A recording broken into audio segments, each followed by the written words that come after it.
Back in the basement, Kevin, Ben, and if you watched our last episode, you're like, do these guys wear the same clothes every single day? We're filming these consecutively, just to give up on the secret there. This is going to be a little bit of a shorter episode than what we normally do, and we're kind of going away from baseball. We do that time to time.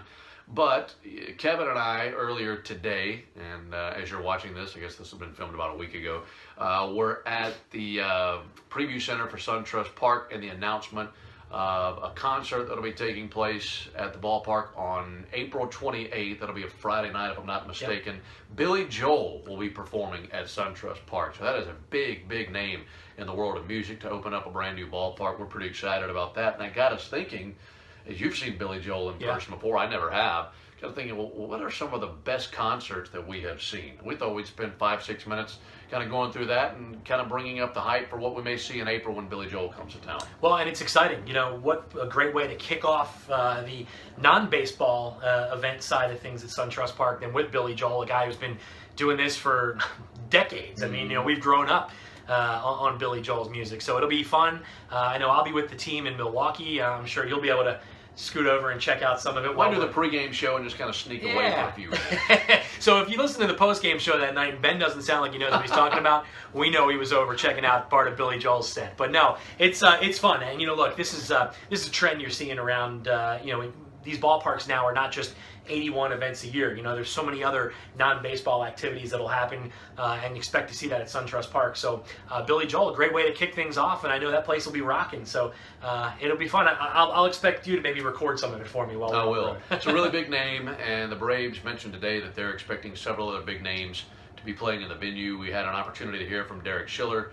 Of course, he's the president over there for the business side of things with the Braves, and he was not only talking about the acts that will be coming in, but also talking about how when they built this stadium, their plan was not for it to be just a great baseball venue. They wanted it to be a very good concert venue as well. I think they're ready to show off that aspect of their brand new facility, and they'll have the opportunity to do that in Billy Joel on April 28th. And as we progress into 2017, we'll find out more concert news for the Braves and find out other acts who will be performing at the ballpark when the Braves are out of town. Braves will be in Milwaukee, and what they're going to do is the stage will be set up for Billy Joel and other acts in center field, and they're going to put a surface down over the field, have chairs set up on the field. So folks who go to that concert, you can either sit in the stadium or sit on the field and have a pretty intimate view of Billy Joel there at that concert. So some of our top 2 or 3 favorite concerts for Kevin, Billy Joel is up there. And tell us about that concert you saw. Well, I've seen Billy Joel twice now. Once was with Elton John, and I got to tell you,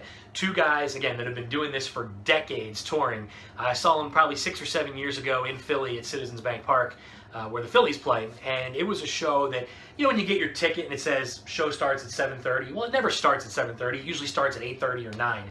Well, I remember hearing on the radio, be in your seats at 7:20, this thing's going to start at 7:30, and it did. 2 pianos come out of the stage, they play together for probably 45 minutes, and then they do their own sets individually for at least an hour each, then they come back and play together. So Billy Joel and Elton John, equally very, very talented musicians. They played together. They even actually started each other's songs, which was kind of fun too. So I would certainly put Billy Joel and Elton John probably 2 or 3 on my list if I had to go top 3. Who's number 1? Well, Paul McCartney to me is number 1. I had a chance to see Paul McCartney. Took my wife Melissa. It was actually, it's funny, we had just moved into our first apartment together. We moved all day long. We're dead tired. And I went, oh, by the way, we got tickets to see Paul McCartney tonight. We're going to the concert. And I think she was ready to fall asleep, but I got us into a suite. He played for 3.5 hours nonstop. He's, what, 70-some years old now, Paul McCartney is. So, look, I told her, we're seeing a Beatle. There's not a whole lot. There's only a couple of them left. You know, we can tell our grandkids someday we saw a Beatle in concert. So he played everything you want to hear, from the Beatles to his own stuff to Wings to, if you're a Paul McCartney fan, if you get a chance to see him, go see him, because he's a living legend. He's an icon, and that would definitely be number 1 for me. That's a pretty good list, really good list. I'm so all over the road with music. I mean, it's like a drawer full of socks that don't match, because I've got stuff all over different genres. And if I had to rank a top few, 3 concerts come to mind. These are 3 completely different genres. Being from Mississippi, had an opportunity to see B.B. King a long time ago. That was just legendary, and B.B. back, of course, when he was alive in Mississippi was a legend, still is, but you just knew he was a living legend. That was pretty cool, being a big blues guy myself. Also, if you watch the Grammys coming up in a few weeks, Sturgill Simpson is nominated for Best Album, and he's up there with like Drake and Beyonce and 3 or 4 other big-time names. And I think Sturgill's most recent album has only sold like 200,000 copies. But I've been big on the Sturgill Simpson train for about 3-4 years, and I got to see him in Macon at a theater there about 3 years ago. This was right as his second album was being released, right before, right after, can't really remember, and had an opportunity to meet Sturgill Simpson. And for those of you who don't know who he is, outlaw country movement kind of thing. His 3 albums are all completely different and significantly different from the pop country stuff that you hear today. Also, one other thing that comes to mind, the first year I was in Atlanta, I was front row to see Guns N' Roses play. Nice. And it was, I'm talking Axl Rose was from me to you, well, maybe me to like the back of the chair. It was unbelievable. So great concert in a huge venue. So those are 3 completely different shows, completely different genres, but some good memories. So I know that we both really enjoy the music thing. We both get into it a lot, and especially live music. So this new venue here in Atlanta will give us an opportunity to see some really top-notch acts, and I think some good memories to come, not only on the baseball side of things, but in the concert world as well. Yeah, and don't forget our new offices this summer when 680 The Fan moves over to the Battery Atlanta. We're going to be right next to the Roxy, if memory serves.